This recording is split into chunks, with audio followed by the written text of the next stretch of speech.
여러분 안녕하세요. 지금까지 함께 시작했었는데 이제 마이크를 켜서 다시 한번 시작하도록 하겠습니다.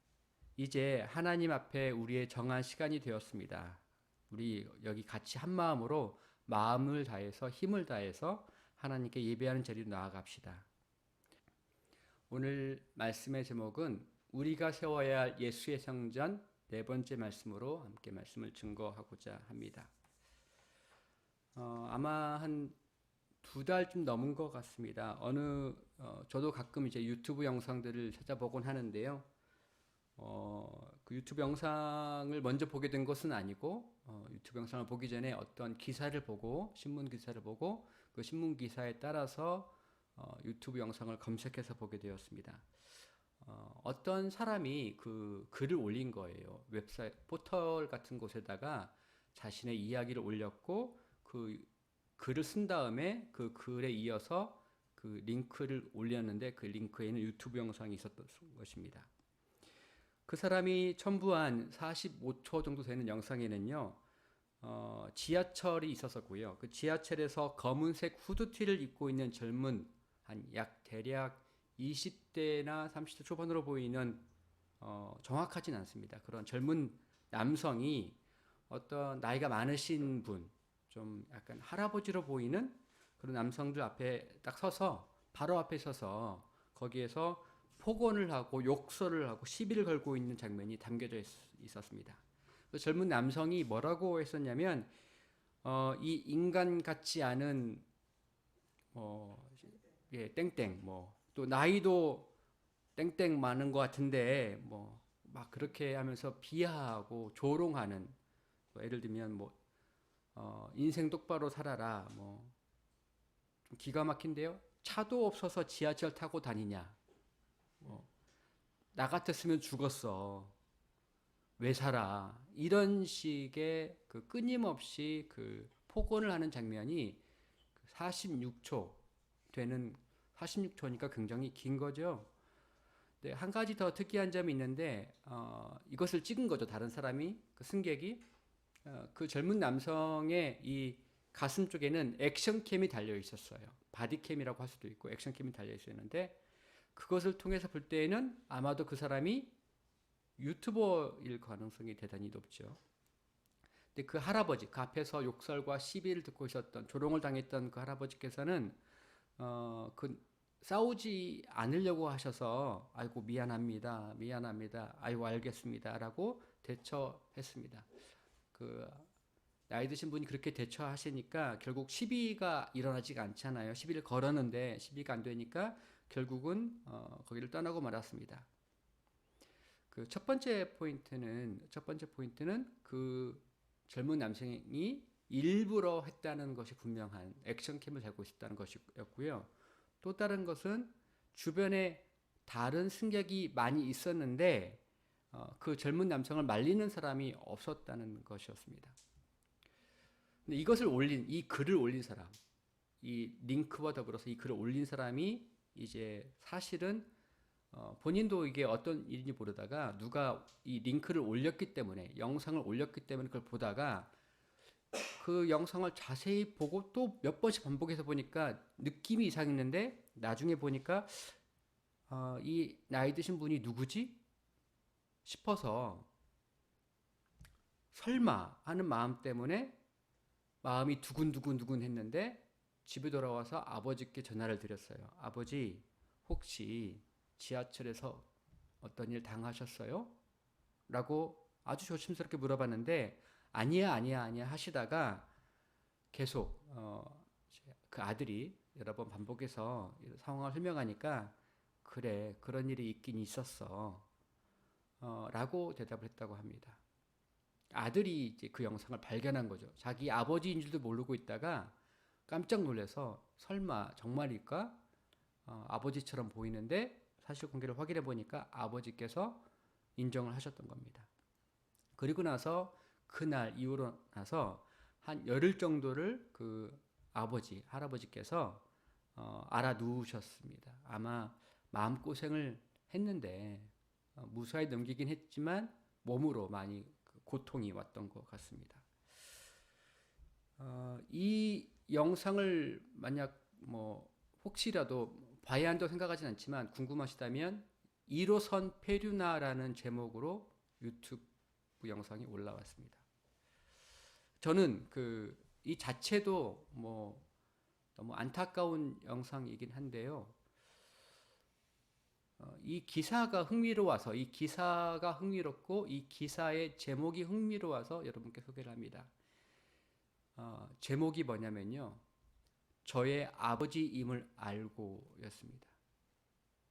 저의 아버지임을 알고. 여기까지가 기사 제목이었어요. 저는 다른 건 모르겠고 기사 제목을 보고서 이게 뭐지? 하고 읽어봤던 거죠. 그리고 나서 내용이 이것이었습니다. 저의 아버지임을 알고서 도저히 그냥 넘길 수가 없는 거지요. 나의 아버지라면 넘길 수가 없습니다. 다른 할아버지 있으면 아이고 저희를 어떻게 해. 저런 나쁜 놈. 아이고. 하지만 그곳에 앉아 있었던 많은 승객들도 나의 아버지였으면 그렇게 가만히 있지 않았겠지만 나의 아버지가 아니었던 관계로 보고서 나한테 조금이라도 손해가 있을까봐 그 사람이 나한테 해코지하면 어떻게 하는 마음 때문에 가만히 있었던 것으로 추측이 됩니다. 다른 이유를 가진 사람도 얼마든지 있을 수 있습니다. 다 똑같은 이유는 아닐 것입니다. 그런데 이 젊은 이 아들이 생각할 때는 아들도 똑같이 그 영상을 봤을 때에는 그냥 황당하기도 하고 이 페루나 같은 욕설을 하고 끝났을 것이었는데 그게 아버지임을 알았을 때에는 단지 욕설로만 끝나지 않게 된다는 거죠. 마음이 너무나 고통스러운 거지요. 아프고 속상하고 화가 나고 견딜 수가 없는 거지요. 그게 내 아버지이기 때문입니다. 아까 예배 중에 우리 집사님께서 기도를 해주실 때에 우크라이나와 러시아의 전쟁, 우크라이나와 러시아 전쟁이지만 전쟁의 시작도 과정도 일방적이죠. 전투의 과정, 전쟁의 과정이 상호 나라에서 각각 이루어지는 것이 아니라 오직 우크라이나 안에서만 이루어지기 때문입니다. 그러니까 러시아 국민이 죽거나 다치거나 폭격을 맞거나 강간을 당하진 않는다는 얘기죠. 물론 죽는 사람도 있습니다. 러시아 군인들이 죽습니다. 하지만 더 크게 바라보면 우크라이나는 군인들만 죽는 것이 아니라 우크라이나의 그 국민들, 백성들, 연약한 사람들, 다친 사람들, 아이들, 여성들, 엄마들이 죽고 다치고 찢기고 상하고 있습니다. 그래서 참 그 기사를 바라보면 우크라이나 한 테니스 선수가 러시아 테니스 선수와 시합에서 만나서 정말 죽기 살기로 해서 러시아 선수에게 공을 넘기는 모습을 볼 수 있었습니다. 물론 그 선수는 러시아 선수를 향해서 욕설을 하거나 그렇게 하진 않았습니다. 하지만 그가 인터뷰할 때 자기 마음에 내 형제와 내 자매는 지금 러시아에 있습니다 라는 모습으로 인터뷰를 하는 모습을 보면서 내 형제가, 내 가족이, 내 엄마가 그곳에 있다면 우리는 단지 유튜브 영상 보는 것처럼 하고 끝날 수가 없는 거구나. 사실관계를 확인해야겠구나. 그리고 반드시 이 일을 돌보기 위해서 움직여야겠구나. 이런 생각을 하게 됩니다.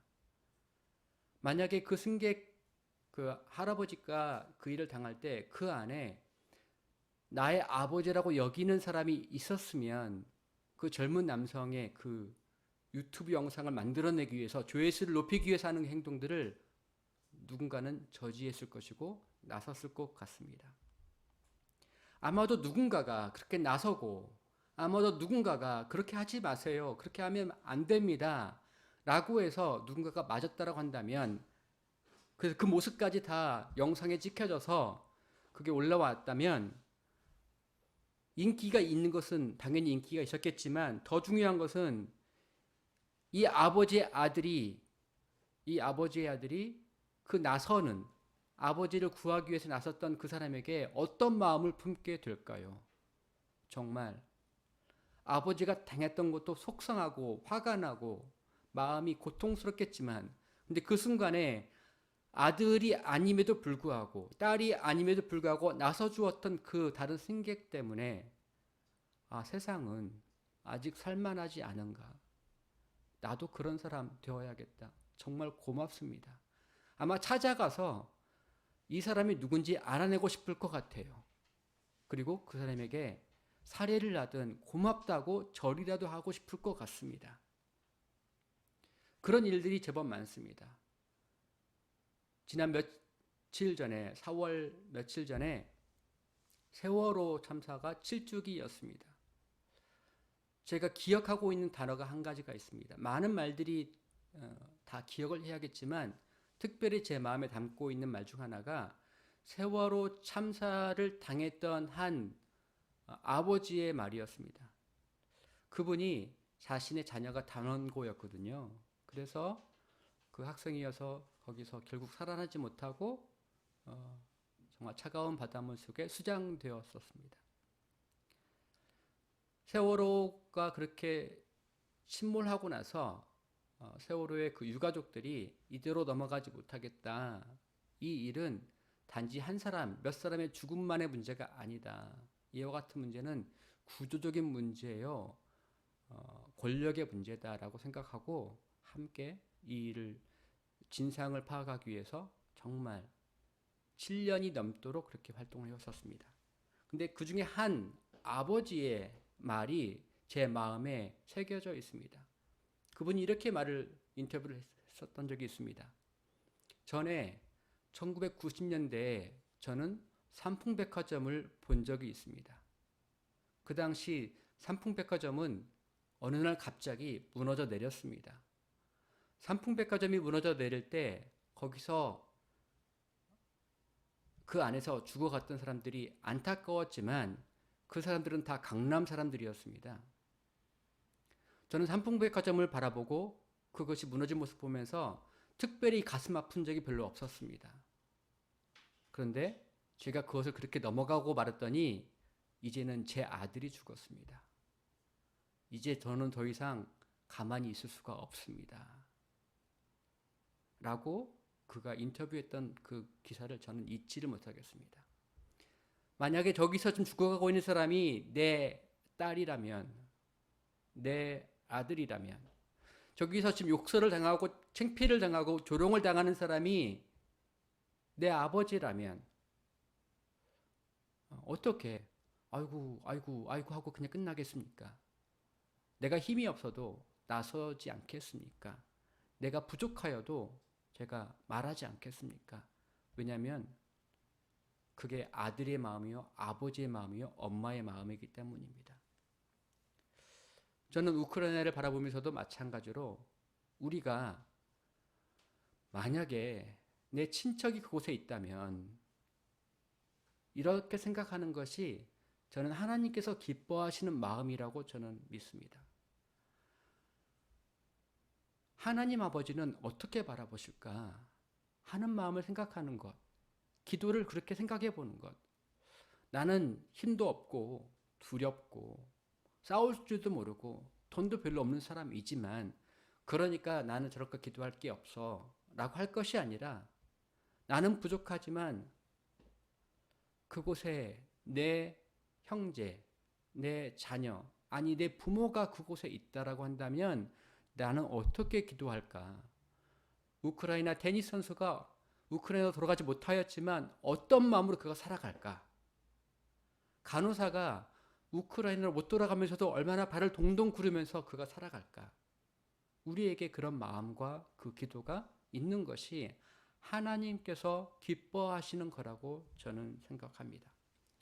우리가 여기서 중요하게 생각할 것이 있습니다. 나의 아버지임을 알고 나의 아들이 그곳에 있음을 알고 하나님께서는 언제나 고아와 과부를 돌보시는 분이셨고 이방인을 돌보시는 분이셨습니다.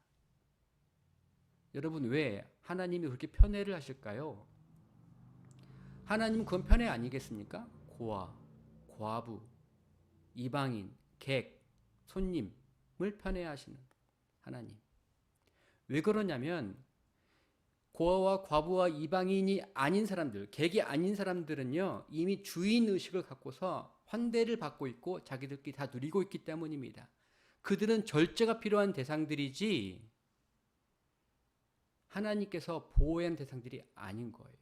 사실은 하나님께서는 그들에게 왜 돈을 주시고 경제력을 주시고 정치력을 주시고 지위를 주시고 명예를 주셨냐면 하나님 대신, 하나님 아버지 대신 고아와 과부와 이방인과 객을 돌보라고 그렇게 세워주신 것이라고 성경은 말하고 있습니다.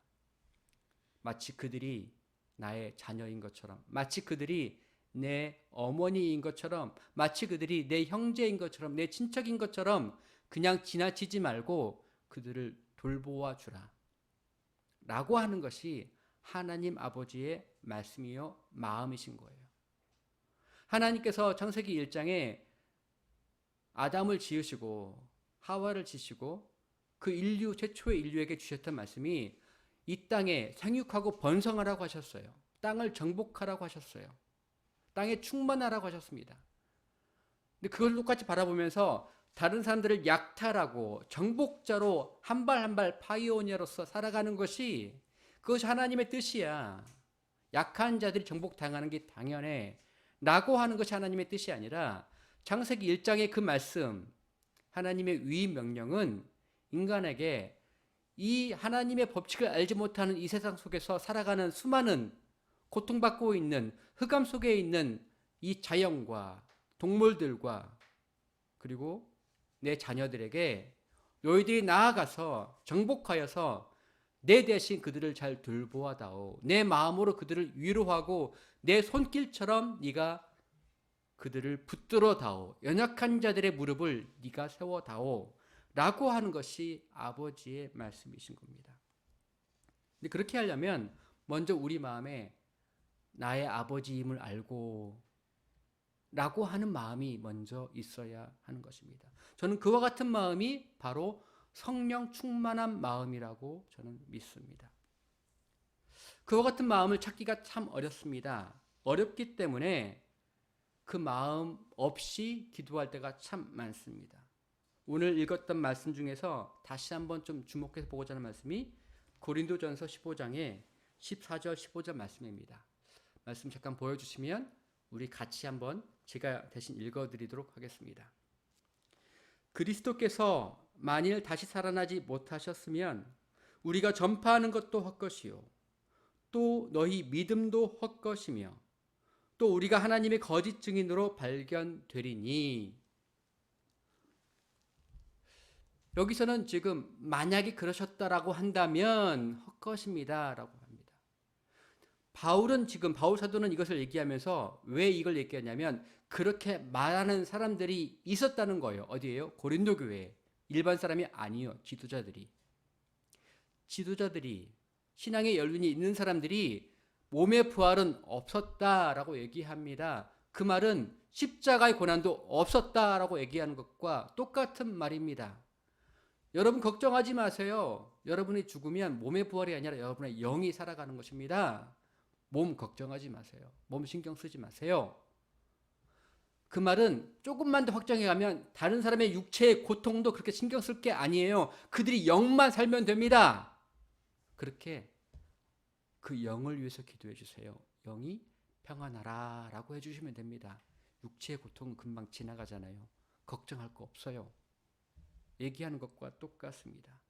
그 육체가 겪고 있는 고난의 실체, 죽음의 실체가 얼마나 두려운 것인지를 그냥 눈 감아버리고 거기는 신경 쓸 게 없습니다 라고 하는 것과 똑같습니다. 그런데 사도 바울은 그와 같은 사람들이 그 고린도 교회에 있었기 때문에 만약 그렇다면 그것은 헛것이다 라고 얘기하는 것입니다. 그럼 우리가 이렇게 분명한 명제를 만들 수 있습니다. 교회에는, 신앙에는 헛된 교회와 헛된 신앙이 반드시 있습니다. 성경에 따르면요. 초대교회 때부터 이미 있었습니다. 마치 교회가 다 완전 무결화해서 초대교회는 정말 좋았을 것이야 생각하고 싶겠지만 성경을 있는 그대로 바라보고 눈 떠서 바라보게 된다면 성경에도 이미 헛된 교회, 헛된 지도자, 헛된 신앙인이 있었습니다.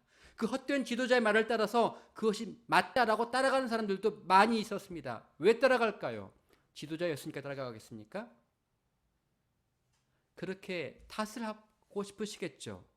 지도자 때문에 그렇게 간 거예요. 그 사람들은 아무 잘못이 없어요. 라고 말하고 싶으셨겠지만 사실은 그 지도자의 그와 같은 말들이 본인에게는 잘 맞는 말이기 때문에 나한테 딱 좋은 것이니까 따라가는 것입니다.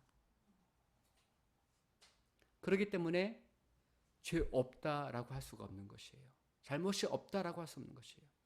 안타까운 것은 더 큰 죄악은 지도자가 지은 죄겠죠. 잘못 말하고 잘못 가르치고 잘못 유혹한 것이 더 큰 죄악은 맞습니다. 그런데 남이 망한다고 따라 망하는 것도 자기 선택입니다. 여기서 오늘 우리가 중요하게 볼 것은 헛된 믿음, 헛된 신앙, 헛된 교회, 헛된 지도자가 반드시 있다라고 하는 것을 사도 바울이 얘기하고 있다는 것입니다. 예수님께서도 3년의 공생애를 다 마치시고 나서 예루살렘에 들어가실 때에 그때 특별히 많이 예수님께서 가르치셨던 영역들이 있습니다. 그건 뭐냐면 마지막 때에 관한 얘기입니다. 사실은 이 얘기를 처음부터 얘기하신 건 아니에요. 처음에는 복음에 대해서 하나님의 나라에 대해서 얘기하셨죠. 한 명 한 명을 고쳐주셨죠. 이제 3년간의 제자들을 끌고 다니고 함께 살아가고 함께 먹고 모든 걸 보여주신 후에 그들에게 마지막 때에 종말의 때 이런 것들을 저희가 유의하여야 한다. 조심하여야 한다. 라고 얘기하시면서 하셨던 말씀이 있습니다. 그것이 마태복음에 특별히 잘 나타나고 있습니다. 이거 마태복음 우리 이제 말씀 하나 볼 텐데요. 마태복음 좀 보여주십시오. 마태복음 7장 21절 말씀에 이렇게 되어 있습니다. 그날에 많은 사람이 나더러 이르되 주여 주여 우리가 주의 이름으로 선지자 노릇을 하며 주의 이름으로 귀신을 쫓아내며 주의 이름으로 많은 권능을 행치 아니하였나이까 라고 되어 있습니다. 이 말씀에 대해서 그러니까 지금 이것은 마지막 때에 그런 사람들 그런 주의 종들이 나와서 말할 거란 거죠. 그날에 심판의 날에 재림의 날에 많은 사람 여기 사람은 일반 사람 믿지 않는 사람이 아니라 예수 그리스도를 열심히 쫓아간다고 말하고 본인이 대표자인 것처럼 본인이 능력자인 것처럼 본인이 정말 신실한 사람인 것처럼 이렇게 했다는 거죠. 주의 이름으로 선지자 노릇하며 요즘 말로 하면 예언자 노릇하며 요즘 말로 하면 목사 노릇하며 요즘 말로 하면 기도원 원장 노릇하며 주의 이름으로 귀신을 쫓아내며 주의 이름으로 많은 권능을 행치 아니하였나이까. 안타까운 것은 지금도 어느 교회를 가든 어느 기도원을 가든 이와 같이 귀신이 쫓아가고 앉은 자가 일어나고 그렇게 암이 고쳐졌다고 하면 그 교회에는 100중 100 수만 명이 몰려듭니다. 지금 그렇습니다. 예수님의 이름으로 이와 같은 권능을 일으켰습니다라고만 하면 그것을 얻기 위하여서 그렇게 수없이 많이 몰려듭니다. 근데 성경 말씀은 그렇게 얘기하셨습니다. 그때에 내가 저희에게 여기 내가 누굽니까? 예수님입니다. 내가 저희에게 말하되 내가 너희를 도무지 알지 못하니 불법을 행하는 자들아 내게서 떠나가라. 이게 예수님의 말씀이세요. 이게 예수님의 말씀이세요. 그러면 아니 우리가 생각할 때는 그 사람들이 참 능력자이고 진실한 기도에 능력 있는 사람들인데 왜 이렇게 말씀하셨을까? 이것을 통해서 바라볼 때에는 우리가 교회 안에서 믿는다고 말하고 교회 안에서 정말 하나님을 보여준다고 하는 사람들마저도 얼마든지 예수님께서 내가 너를 도무지 알지 못한다라고 할 수 있겠구나. 이것이 바로 성경에 있는 팩트입니다. 성경 말씀 그 자체입니다. 이것을 말하지 않는 게 문제인 거죠. 괜찮은 것처럼 얘기하는 거죠. 다시 말씀드리지만 사도 바울도 그렇게 믿으면, 그렇게 말하면, 그렇게 생각하면 마치 육체의 고통이 아무것도 아닌 것처럼 넘어가고 가난하고 고통받고 있는 사람들이 그냥 그거 끝나고 영이 살면 괜찮아 라고 말하고 끝나버리면 평안하라 배불러라 라고 말하고 끝나버리면 그것이 바로 죄악인 것을 말하지 않는다면 그건 헛된 신앙이요, 헛된 교회예요, 헛된 지도자라고 말한 것처럼 예수님께서도 종말의 때에 그와 같은 일이 반드시 일어날 터인데 내가 너한테 미리 말해줄게. 내가 너희를 도무지 알지 못하느니라. 교리를 얘기하고 성경을 얘기하면 마치 하나님의 사람인 것처럼 생각하지 말라는 거예요. 그것이 성경 말씀입니다. 우리가 설교를 통해서 예배를 통하여서 나는 이렇게 지식을 쌓아가고 있어. 참 만족스러워. 설교를 통해서 이렇게 정말 교양을 쌓고 있는 것 같아. 이렇게 정말 탁월한 신학자를 만난 것 같아. 여러분 만약 그렇게 생각하신다면 여러분 정말 오해하고 있는 것입니다. 여러분은 하나님께서 뭐라고 말씀하실지 두려워하실 수 있어야 합니다. 어쩌면 내가 너희를 도무지 알지 못하느니라. 여러분이 많은 봉사를 하시고 여러분 많이 헌금하시는 것도 마찬가지일 수 있어요. 저는 여러분께서 많이 전도하는 것도 마찬가지일 수 있다고 생각합니다. 제가 만났던 어떤 분들께서는 본인은 사업하면서 많은 사람들 만나니까 이렇게 말하는 거예요. 제가 만난 분이 미국에서 만난 분이거든요. 그분이 사람 만나서 목사님, 제가 오늘 또 새로 만난 사람 교회 데려왔어요. 잘했죠? 목사님이 책임지세요. 목사님이 믿게 하라는 거예요. 교인을 만든 것은 목사님, 데려온 것은 제 책임, 바꾸는 건 목사님. 그러니까 목사님이 이제 알아서 하세요.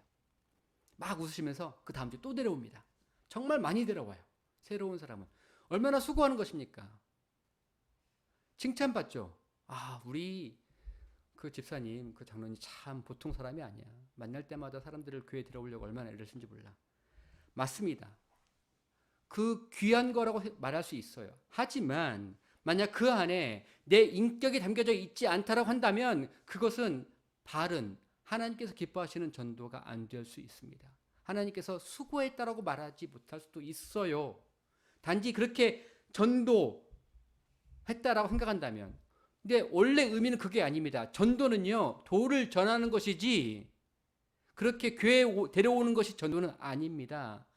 전도, 도를 전하는 것, 도를 전파하는 것, 도를 이야기하는 것, 그 도에는요, 예수의 복음이 도인데 예수 복음에 자신의 인격이 들어가져 있지 않다면, 자신의 삶이 들어가져 있지 않다면, 자신의 헌신이, 눈물이, 자신의 인내와 자신의 낮아짐이, 희생이 들어가 있지 않다면 어떻게 그 복음에 도가 전해져 있겠습니까? 교회 가자.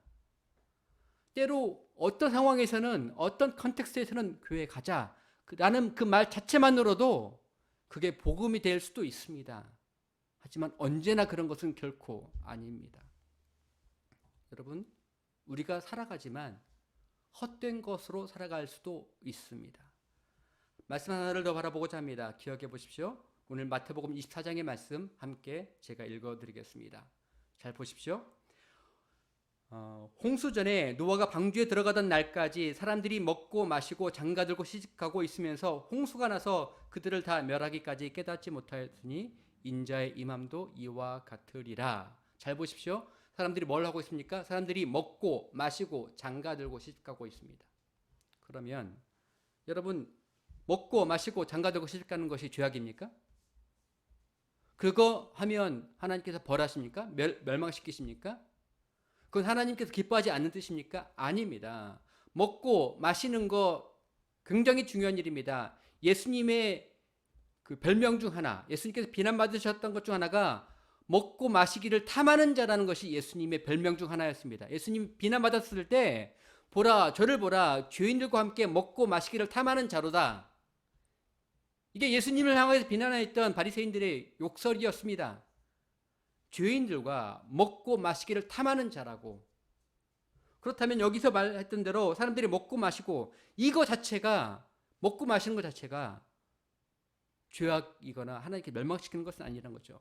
장가들고 시집가고 아기 낳고 하는 것이 죄악입니까? 장가 가야죠. 시집 가야죠. 왜냐하면 창세기 1장 말씀에 보면 생육하고 번성하여라, 땅에 충만하라고 말하고 있습니다. 장가 가지 않는데, 시집 가지 않는데 어떻게 땅에 번성하고 충만할 수 있겠습니까? 장가 가고 시집 가는 거 다 하나님의 뜻대로 순종하는 거고, 그것이 하나님의 뜻을 이루어가는 과정입니다. 그러면 왜 그렇게 먹고 마시고 예수님처럼 하였고 장가고 시집가고 땅에 충만하게 하였는데 왜 하나님께서 노아의 때에 그들을 다 멸망시키셨습니까? 왜 다 심판하셨습니까? 그들은 먹고 마시고 장가지고 시집가는 것을, 그 모든 것들을 다 하나님에 대한 생각 없이, 하나님에 대한 의식 없이 하였기 때문입니다. 하나님을 생각하지 않고 시집가고 장가갑니다. 하나님을 기다리지 않고 먹고 마십니다. 하나님을 의식하지도 않고 하나님을 의존하지도 않고 하나님 마치 없는 것처럼 먹고 마시고 장가들고 시집갑니다. 바로 그것이 바로 세상의 길입니다. 그럼 우리가 가야 할 길은 무엇이겠습니까? 잘 보십시오. 마태복음 7장 말씀을 제가 읽어드리려고 합니다. 마태복음 7장 13절 14절 말씀 제가 읽겠습니다. 좁은 문으로 들어가라. 멸망으로 인도하는 문은 크고 그 길이 넓어 그리로 들어가는 자가 많고 생명으로 인도하는 문은 좁고 길이 협착하여 찾는 이가 적음이니라. 예, 이것이 바로 하나님의 말씀입니다. 좁은 문으로 들어가라고 이야기하고 계십니다. 저는 이렇게 말씀드리겠습니다. 이 말씀 많이 알고 있지만 이것은 그냥 세상 길 안 가면 내 교회 다니면 좁은 길 가는 거 아니야? 라고 생각하고 싶으시겠지만 저는 그렇게 말씀드리지 못하겠습니다. 이미 교회들이 많이 가고 있는 넓은 문들이 있습니다. 이미 이렇게만 신앙생활을 하면 괜찮다라고 얘기하는 것들이 있습니다. 다른 교회도 다 그렇게 하잖아. 여러분, 저는 그냥 성경대로 말씀드리겠습니다. 그리로 들어가는 자가 많고 거기는 넓습니다. 괜찮아 보입니다. 다 남들도 다 그렇게 한다고 합니다. 여러분, 그렇다면 거기에는 생명이 없을 가능성이 굉장히 많습니다. 여러분께서 특별한 하나님의 특별하신 은혜 가운데에 충만하여서 그 멸망으로 가는 길로 내가 들어갔더라도 그 사람들 내가 개혁하고 끄집어내야겠다 한다면 여러분 그 길을 비록 넓은 길이지만 들어가십시오. 하지만 그 속에서 여러분이 가실 길은 굉장히 좁은 길이실 거예요. 여러분 돈 많이 버는 기업가 되시는 거 이게 그러면 넓은 길 가는 거 아닐까요? 여러분 그 길 속에 할지라도 그 돈을 많이 벌고 명성이 높아진 길 속에 있을지라도 그 속에서 사람을 살리고 그 속에서 정의를 구하고 그 속에서 가난한 자를 돌보고 하려고 노력해 보십시오. 반드시 국가 시스템과 사람들과 부딪히실 것입니다. 그 길은 굉장히 좁은 길입니다. 그 길은 생명의 길입니다. 여러분 어느 길을 가시든 어느 교회를 세우든 넓고 쉬워 보이는 길들이 있습니다. 좋아 보이는, 사람 눈에 보이고 나도 인정받는 길처럼 보이는 게 있습니다. 하지만 여러분이 어떤 길을 걸어가시든지 간에 생명의 길로 가는 것은요, 길이 협착하여 찾는 이가 적다라고 말하고 있습니다. 사랑하는 여러분, 저는 여러분이 다 생명의 길로 인도가 될 수 있기를 축복합니다. 여러분이 그 다음 평상시 하던 모든 것들 생각하시면서 내가 이렇게 살아도 가도 괜찮을까? 혹시 이러다가 노아 때처럼 내가 되면 어떡하지?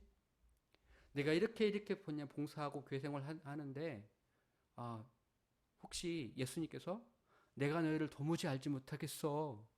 미안한데 나랑 함께 할 수가 없어. 라고 얘기하면 어떻게 하시지? 여러분 그 마음을, 그 기도를 나한테 물어보시고 갖고 있을 수 있기를 바랍니다. 그것이 지혜로운 것입니다. 그것이 참된 기도의 시작이 될 수 있는 것입니다.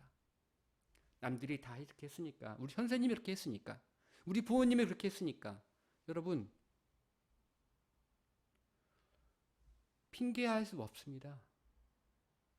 그가 망하고 있다면 내가 망하는 길로 갈 수는 없습니다. 내가 먼저 생명의 길로 가야 하고 내가 생명의 길을 간 다음에 그를 함께 생명의 길로 인도하여야 합니다. 그것이 우리가 세워야 하는 예수의 길이요 예수의 성전입니다. 같이 기도하시겠습니다. 이 시간 같이 기도하실 때에 하나님, 헛된 믿음, 헛된 교회, 헛된 신앙이 있습니다. 그래도 그냥 이쯤 하면 괜찮거니 생각하였었는데 하나님 이 시간 말씀에 비추어서 저희들에게 생명의 빛을 비추어 주시옵소서. 그냥 이 사람은 아니야. 좀 안 됐긴 했지만 뭐 내 가족도 아니고 내 친척도 아니고 내 아버지도 아니고 내 딸도 아닌데 뭐 라고 생각하였다면 하나님께서 여러분 마음에 새로운 마음 주실 수 있기를 원합니다. 다 까먹으셔도 괜찮은데 하나님께서 오늘 나에게 무엇을 말씀하시는지 들을 수 있기를 원합니다. 이 시간 같이 함께 찬양 들으시면서 같이 기도하시겠습니다. 지금은 우리를 위하여서 이 땅에 내려오셨던 예수 그리스도의 구원의 은혜와 하나밖에 없는 그 아들을 통하여서 이 땅에 복음의 메시지를 전하셨던 하나님 아버지의 크신 사랑하심과 성령 하나님의 기다리심과 인내하심과 끝까지 승리케 하시는 놀라우신 역사하시는 은혜가 함께 예배하는 모든 예배자 위에 식구들 위에 이제로부터 영원토록 함께 하시기를 간절히 축원하옵나이다. 아멘.